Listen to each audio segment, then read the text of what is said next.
Hello, my friends, and happy Saturday. Welcome to Inside the Minds of Authors. Remember, this is a podcast dedicated to bring you passionate authors with exciting books. I have an amazing guest for you guys today that I am super excited. Miss Jennifer is going to join us and talk to us about her books coming up. But before we bring her on, if you're new to, let me give you a couple reminders. If you're new to the podcast, go ahead and subscribe. You don't want to miss a single episode. We are here live today, actually twice, in an hour, and then back at 3 o'clock Central Time with new authors and exciting books. So you want to join us. If you're listening to the recording, go ahead and subscribe so you don't miss an episode and stay on touch of all these amazing authors. And because, my friends, you're obviously here to see our fabulous author, let me bring her on. Hello, madam. How are you? I'm good. How are you? It is such a pleasure to have you here with us, Miss Jennifer. And I am going to go ahead and turn it over to you so you can introduce the book and the reading. Oh, very good. Okay, so this project is coming out in February from Pulp Femme, which is a small press up here in Canada. I'm just east of Vancouver, British Columbia. So the project is called Wish Upon a Rosie, and it's been kind of my heart project for a number of years. I started it in like 2017, 2018, and I tend to be a little slow. I'm kind of a slow writer. My day job as an editor means that I spend most of my word time giving my energy to my clients. So so I have to squirrel away time to work on my own projects. So this is I'm not very good at this pitch yet, which I should be. But this story, Wish Upon a Rosie, is main character's Rosie, and she is a medical school dropout who now runs a wish granting charity for terminally ill adults. So it's kind of like the Make-A-Wish Foundation, but it's for grown-ups. And it is a dark comedy. Like, it is more like a dramedy. It deals with some pretty intense themes. Yeah, we'll just say that. I'm going to go ahead and just read you the opening chapter, and do note that I don't know. I'll just let you guys figure it out. You tell me if you like it no, don't tell me if you don't like it. I don't want to know. Okay, so the first chapter is called Flat White Flatline. I should also say too, just so you know, that this is a very medical centered story. There's lots of medicine kind of stuff. But just to set it up, Rosie is a unit secretary at the hospital where her mother is the chief of surgery. And she is, on this particular day, putting on an event for one of her Wish Upon a Rosie clients. So I'll just stop and just start reading. Okay. Okay. Noah will nag me about the balloons. But I wasn't going to protest when the person who wrote to me, a 12-year-old child named Bella, whose mother is actively dying, specifically asked for balloons and colors to match the flowers. As many daisies as you can get, the girl wrote. And movie stars. My mom loves movie stars. Bella's wish is my command. Noah waltzes through the door, coffees in hand. Flat whites as requested. They even drew a unicorn on your cup. Love it. I need your help, I say, arm stretched to hang the 8 by 10 foot piece of photography backdrop paper that reads all the reasons we love our Patricia across the top. The rest of the blank white sheet is for family and friends to write messages. I need more thumbtacks, but if I move, this whole thing will fall. Priorities, darling. Caffeinate first. Noah gives me the coffee. I sip, burn my tongue, and return the cup to his waiting grasp. Your tax, madame. He bows his head and offers me the flimsy plastic box. His hair is sculpted to perfection, not a strand out of place, and it always smells good, even from a distance, in defiance of the hospital's no fragrance policy. He slides my cup onto the table. Rosie, sweetie, balloons are environmentally disastrous. Told you. He stabilizes my 3-step ladder with his free hand. We really need to brainstorm an alternative to these events. This is what the client requested. She's 12, she has 2 younger siblings, and their mom is not long for this world, so the kid gets the damn balloons. I pull free the gauzy cover corralling the latex bouquet, unleashing a playful burst of white, orange, and red, the colors of both balloons and tethering ribbons, aligned with the many mixed arrangements of daisies, roses, chamomile, and feverfew. I hop off my ladder and try another sip of the flat white. Damn it, still too hot. As long as you're not releasing them into the wild. My dearest friend hikes a judgmental brow. Never.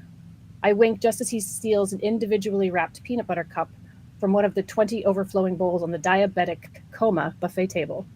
I hope this family has a good dental plan. He pops the candy into his mouth and tucks a few more into his pocket. What? I skipped breakfast. Mm-hmm. I toss him a roll of tape. Work and talk. I point to a stack of laminated photos of hunky movie stars, 20 minutes before the family and guests arrive. What do I do with these other than slobber and swoon? Noah flips through the 8 by 10s, some sliced from gossip magazines, others found online or licensed via Getty Images. Gods in heaven, there is not another creature on the planet like this one. He holds up a headshot. I would give a kidney for a night with him. I won't tell Richard that. Oh, he'd give up both kidneys to watch, Noah purrs. I'll fight you for him, after we hang him up. I'd use something stronger than scotch tape on this man, Candy. After all, he is the man of steel. Noah then steps around me and moves to the industrial yellow pockmarked wall. Even with all the flowers and the environmental murder globes, this place is so dismal. Why would she want to have her party here? Because their insurance won't pay for private transport anywhere else, and she's attached to too many tubes to go in their car. He turns, his voice quiet. How much longer? Days? A week, maybe? Her oldest daughter, Bella, put in the request in March. Her mom wanted to go to the Oregon coast one last time, but then metastasis, so we decided on daisies, movie stars, and 2 of each variety from the Costco candy aisle. Cancer fucking sucks. Noah tears off a piece of tape and hangs up a picture of a brooding Pedro Pascal. This is no Oregon coast, but with a view like that, he steps back to admire for a beat before grabbing the next photo in the stack. Not a bad way to give this old mean life the lusty middle finger. That's what I thought. Now stop eating the peanut butter cups, I scold as he pops another morsel in his mouth. Can I send you down to the cave fridge in a bit? I have an ice cream cake in the freezer. He nods. How old are her other 2 kids? 9 and 3, and a bunch of nieces and nephews. Brutal. It's harder when you're old enough to be truly aware of what's going on. The 3-year-old will hardly remember his mother. He won't remember how she rocked him to sleep or sang his favorite lullaby or kissed his sleeping, milk-drunk brow. But Bella will. She'll remember so much more, and thus she will grieve that much harder. And every time my phone pings, it could be my turn to deal with the death of a parent. I try to imagine the situation when Dad finally gives up the ghost. Will it be easier to handle now that I'm an adult, now that I understand the full picture? Or would it have been easier if he died when I was 12? My throat aches from the emotion, so I cough and move the ladder to the other side of the table to adjust the streamers. Just so you know, I owe you a nice bottle of Pito for coming in on your day off. We'll do a movie and carb night instead. Oh, and look at this. Noah unzips and shrugs out of his gray and black North Face rain jacket to reveal a turquoise t-shirt with my new logo emblazoned across the front. Wish upon a Rosie. The titling done in floral-inspired font with, what else? A unicorn. Of course. We look so official. I knew that color would be stunning on you. It does set off my eyes rather nicely. He drapes his jacket over the fold-up chairs, still stacked against the wall. Thank you, Noah. Anything for my Rosie. And I will stop there because there's more, but this chapter actually ends on a it ends on a it's a funny note. I mean, it's not funny, but I'll spoil it. Rosie actually ends up going downstairs to this, they call it the cave. It's the room where all of the doctors hang out when they're not being doctors and nurses. And she walks into one of the on-call rooms and catches her fiance and her mother in a compromising position. Like in the middle of the compromising. So she very quietly takes the ring, her very big engagement ring, from her doctor fiance and just sets it right next to them. So yes, the story opens. It's very sad because we're talking about a woman who's dying of cancer, and Rosie's putting together this party, and then the inciting incident is her walking in on her fiance and her mom, and then the rest of the story is about the fallout of how she deals with that, and then the patients that come into her sphere and how she manages their case. Yeah. So Miss Jennifer, I was prepared for a lot. Probably not that. I'm just going to say I was ready for a lot. And I know you hinted at it. I was like, oh, that's going to be fine. Don't worry. And then like, wait, let's just back it up. Oh. Yeah, tragedy is comedy, right? It is. And if you can make it relatable, like I had a couple moments that I was getting, like her assistant, I was like, ooh, cancer is definitely. So we're going to jump in because I have questions and you left me with even more questions. So let's just Okay. get started. Our viewers and listeners want to know, first of all, thank you for coming. Thank you for the lovely reading. Truly Yeah. enjoyed it. Dark comedy is my jam, so this is exciting. I need to know, where did this idea for this come from? Like, where did you decided I need to do this, and how did it all come together? So you need to tell us what's going on. I grew up in I had an older sister who was born with cerebral palsy, and she was severely disabled. So I spent a lot of my childhood in hospitals. Um, I should have been if I'd been smarter, I should have gone to medical school. Like if I'd just been smarter, chemistry, man, I just could not get my head around chemistry. So I love medical stories. I love hospitals. It's really weird, I know. I love any sort of medical stuff. And I've been wanting to write a book set in a hospital because pretty much all of my books, somebody ends up in the hospital at some point. I just gravitate toward that. Okay. And in fact, the book that I have coming out in November, the main character is an ER doctor. So there you go. It's a different book. Yeah, I don't know. I just had this idea like, what if people adults who were dying were given an opportunity to have that one last hurrah? Like they do with the Make a Wish kids, which of course is an incredible foundation and all the work that they do is so important. But, you know, it would have, what about if that was for grown-ups too? Because, you get a diagnosis like that and you're like, oh, okay. So instead of having, what I thought was going to be 30 or 40 years ahead of me, I have like 3 months. Um, and then and then Rosie just became this person who lived in my head for a while. I'm very slow when it comes to percolating stories. I let the characters kind of just marinate for a while, and and it really has to be something that I can tolerate living with this person for the next like 5 or 7 years. Because again, I do take a very long time with my books. So um, I don't know. That's just where she came from. I just wanted to do something that was a little different, but also uplifting at the same time, kind of punching people right in the heart because I like doing that. I will have to say you have nailed all of those objectives. So nice Oh, job. So I'm thank you. totally there. I will say I don't know if I love hospitals. I tend to spend a lot of time visiting or myself there. But I do have a Mm, dark comedy. So when it comes to hospitals, I keep telling all of my people that I practice all my best comic lines on the doctors. And if they yeah, laugh, then you're my people. If not, then I'm like, I right. don't want to come back. This is when I know you're my people. And I also know Yeah, it's really good if I can make them laugh because I'm like, yeah, if I can get you, then it will be all good. So, yeah. love the combination. Love Rosie. I am very happy that you said they have to percolate because I use the same word, but it percolates for a long time. So, do Hmm. you have those characters that have not made the cut? You're like, no, I can't stand you. You're not coming back.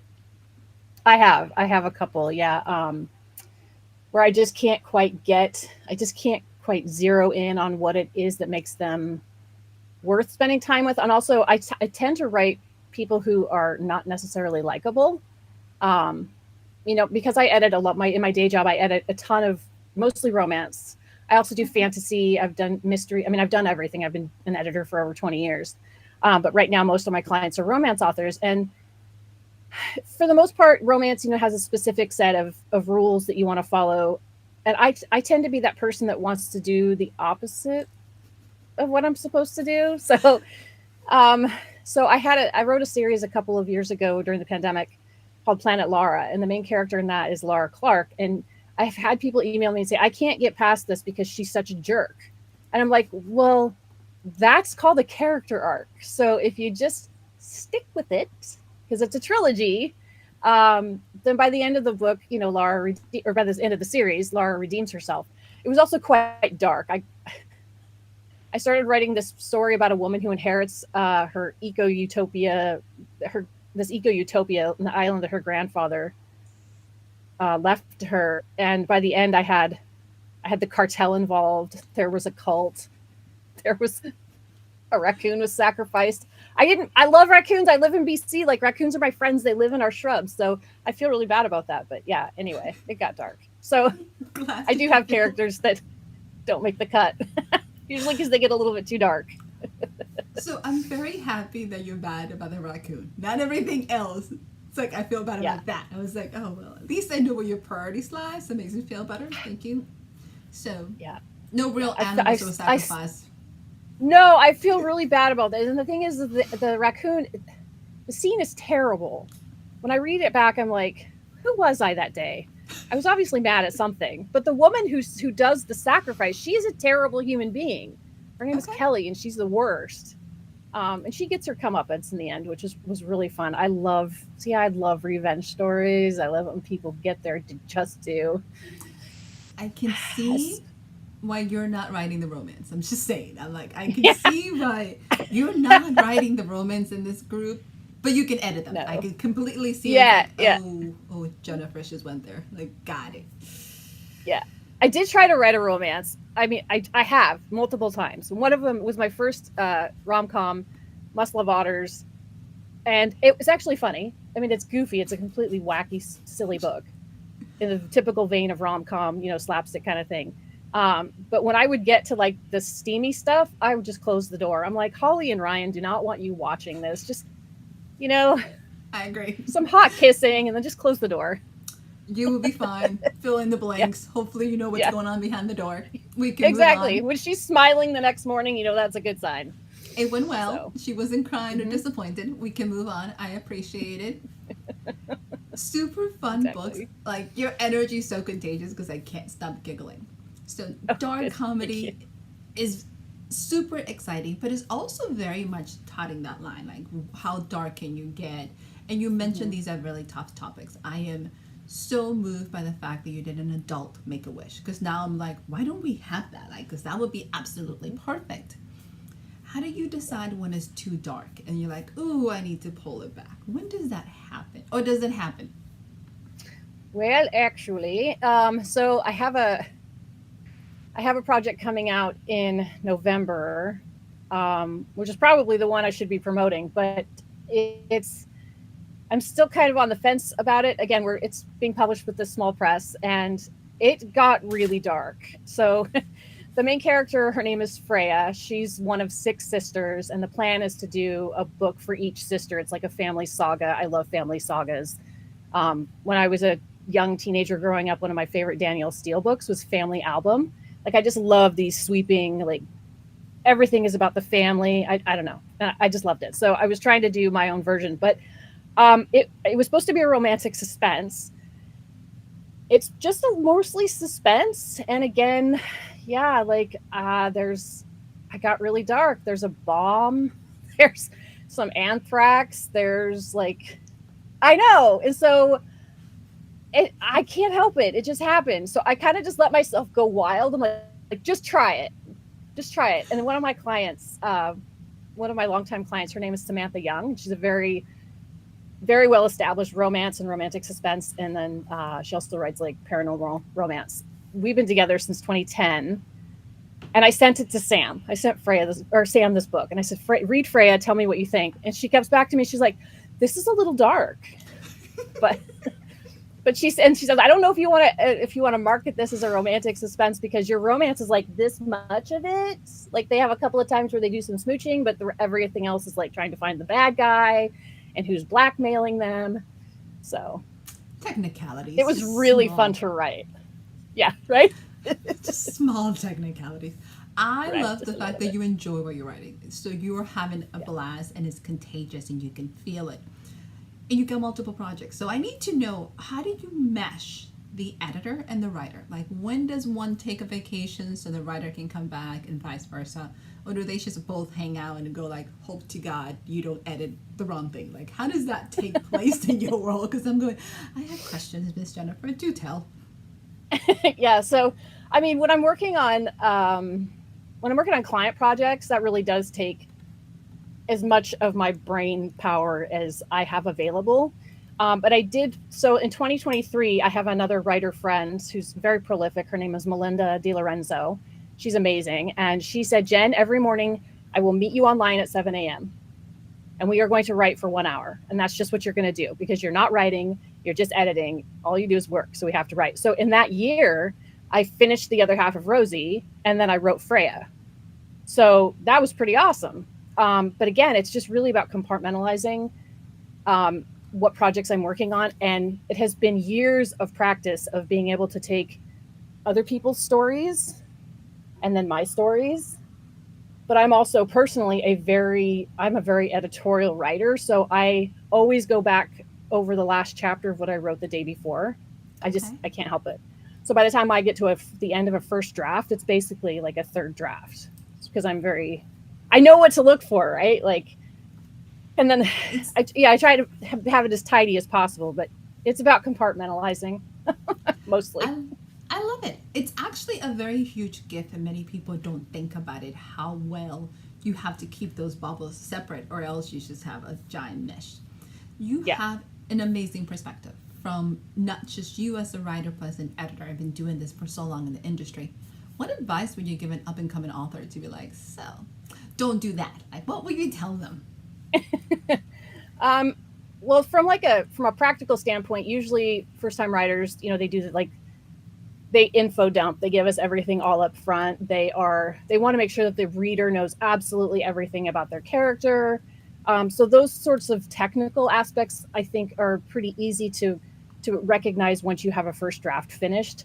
Um, in a bigger perspective, like to pull out a little bit, I would recommend that reader or the writers are reading in their genre, but also reading other genres. Just because you went to school for creative writing doesn't mean that you only have to be a creative writer in that vein like you were taught. And in fact, any young writers that come to me and they're like, "Oh, should I take creative writing at university?" I'm like, "Absolutely not. Absolutely not. You need to go take philosophy, law, like study everything else so you have all of this stuff to pull from, and then learn creative writing online at conferences, at conventions, all of that stuff. Like there's so much good material out there, so many great teachers who are working in the business.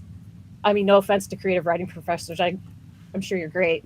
I had one that told me that this project that I had shown him was the worst thing he'd ever read. So that was bad. Oh, I mean, like in okay. his defense, he was a philosophy teacher. So Uh, I stand corrected. He was not my creative writing teacher. He was a philosophy instructor, and I thought he would be like impressed by my gravitas. And I was 20. What did I know?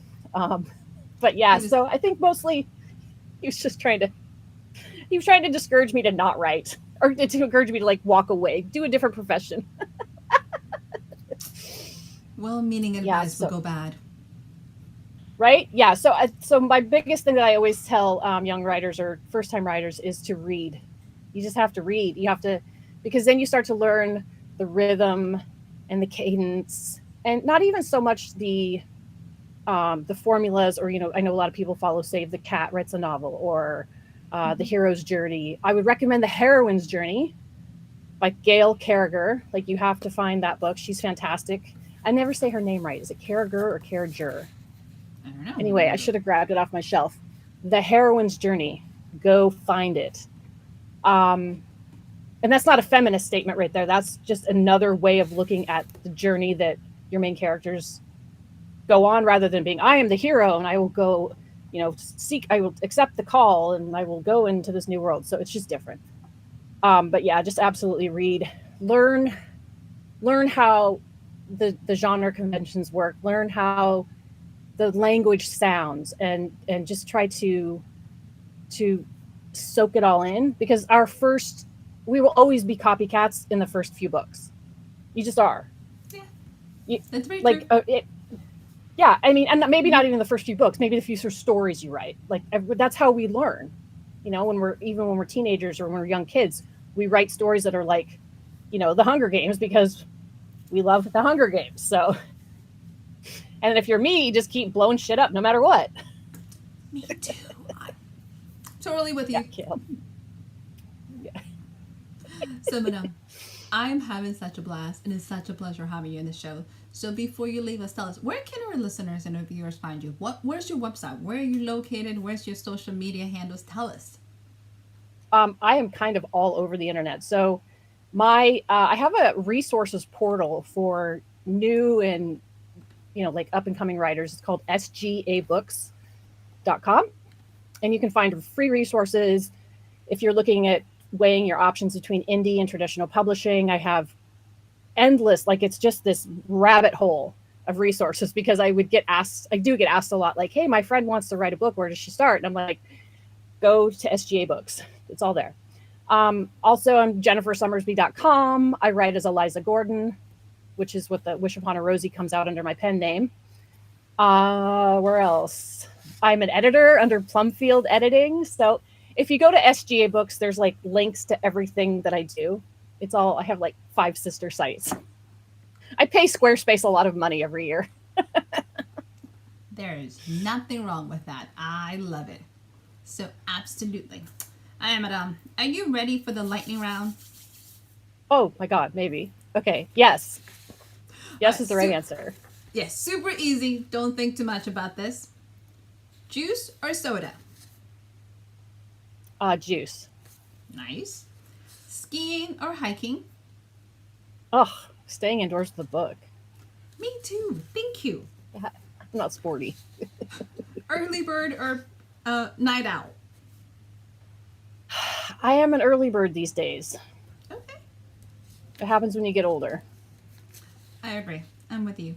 Summer or winter? Oh, winter. All right, here's a little different.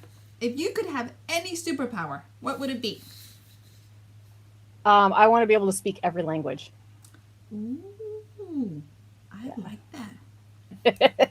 That way, no one people are making fun of me. Oh, this is a No, dark actually, it would be, yeah, right. It would be so cool to be like have somebody speaking next to you and just turn around and join the conversation, and then they'd be like, "Hey, you speak our language?" I'm like, "I know, this is amazing," because I'm really stupid. I only speak English, and it's really embarrassing. So, Listen, I like the superpower. I'll take you. Miss okay. Jennifer, has been a pleasure. It has been so much fun. I'm so excited about these books coming out. So our viewers need to check them out. So do you have any closing remarks for us? No, I just thank you so much for allowing me to do this. This is really fun. Come back anytime. I want to see you back in your new book because I'm excited. You have so many projects for us. So thank you, thank you, thank you. So, and Thank you. congratulations for the books coming out.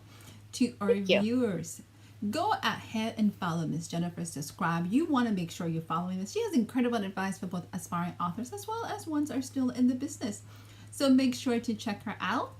Remember that I'll be back, and I'm looking at my calendar, about 30 minutes with a brand new author with passionate books. So you don't want to miss out. So I'll see you soon. And thank you for joining us. Make sure to subscribe.